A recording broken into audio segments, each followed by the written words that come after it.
So it's winter and there's not much open water to fish, and the ice isn't thick enough to go ice fishing, so I thought I'd do a little bit of review video.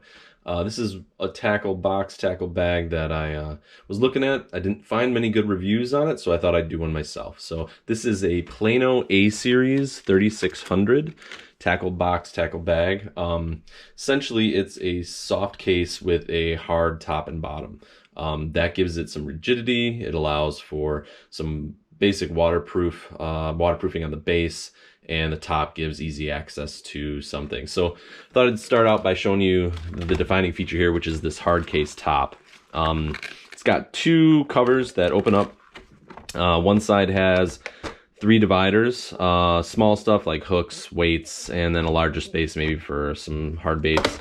And then the other side, it's a big open area, pretty deep. I'd say it's about 1 inch deep. Provides good access for, the basic things that you need without having to open the whole bag. The nice thing about this side too is that these dividers go all the way up to the top. That should give enough room, or basically prevent stuff from sliding from section to section if this top gets opened up. So that was one defining feature why I bought this thing. I'm often fishing in a canoe, which I need to be able to get to stuff quickly and easily. This way I can kind of load up these top sections with what I need and not have to dig into the bag for what I need to tie on, if it's a hook or a weight or something like that. So the other nice thing about this is that the zippers are kind of a large zipper style. That makes it really easy to slide and open.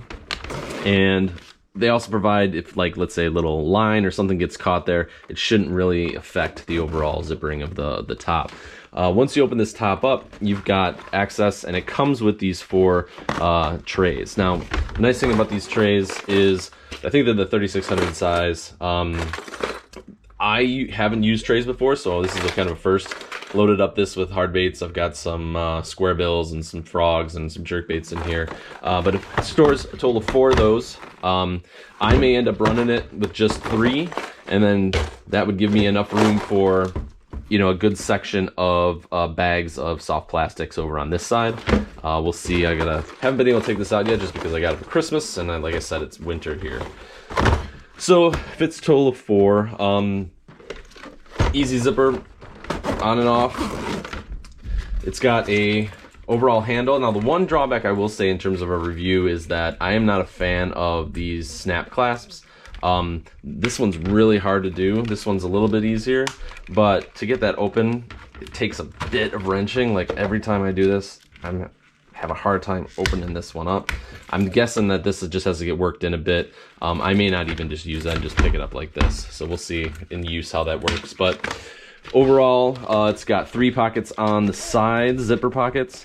This one's quite large. It's got probably room for about 6 bags of soft plastics, maybe 5. And on the outside of it, it has this webbing, which is nice because I can hook in a knife or a set of pliers or different things in here that I may need access to. I think I'll probably end up taking a good use of that. On each end, there is a zipper pocket that's quite large. I'll probably end up putting a scale in this one. I've got one of those hand scales. And then on this side, things like smaller set of pliers or scissors, or a nice set of line, like a reel of line in there that might fit in there pretty good. On the back side, there is a webbed sort of pocket with a Velcro closure. This one gives me a little bit of worry, simply because it's loose. There's not a whole lot of elastic. There's no flex in this. So I could see stocking this up with soft plastic bags, or maybe a snack or something like that. Maybe a set of pliers in this side, or that scale that I have. Comes with a pretty long shoulder strap. It's padded pretty good. Overall, I've set this to the length that I'm comfortable with. It rests right around my hip. Provides a good amount of cushion, and this is fully adjustable along pretty much the whole distance the way that I have it set up. The big defining feature for me, especially with using the canoe, is this plastic bottom. It goes up about 1.5 inches, and that'll provide, if I've got any water in the bottom of the canoe, or if I have let's say a little bit of muddy shoreline, I can easily wipe that off and not be a big deal. Those trays won't get any water seepage from the bottom. This case is pretty padded. I'd almost say it's almost like a soft cooler. You know, you could probably even take these trays out and use this as a small beverage cooler if you needed to. Just because of that thickness and that padding seems to give it a good amount of cushion and also insulation. So overall, I'm pretty pleased with this. This is again, the Plano A-Series 3600. I think this is currently listed for about $65 on Amazon. I've been pretty happy with a lot of Plano products, so we'll see how this goes in action, and maybe I'll do a follow-up video after I've used it a bit and give a secondary review. So thanks for watching, and hope to see you again soon.